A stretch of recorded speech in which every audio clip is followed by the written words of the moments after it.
रामकृष्ण हरी. आता बघा गोकुळ कॉम्प्लेक्समधून आपली ही दिंडीची गाडी निघालेली आहे.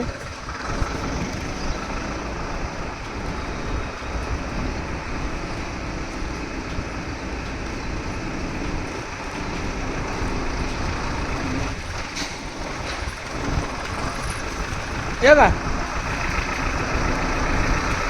मोठा रस्ता आहे. मी चप्पल नाही घातली. जाऊ द्या एकदम सरळ. तात्या तात्या उजवीकडे मुंबई, डावीकडे पुणे. तुम्हाला पुढे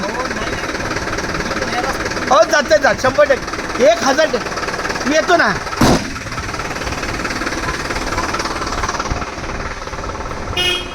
या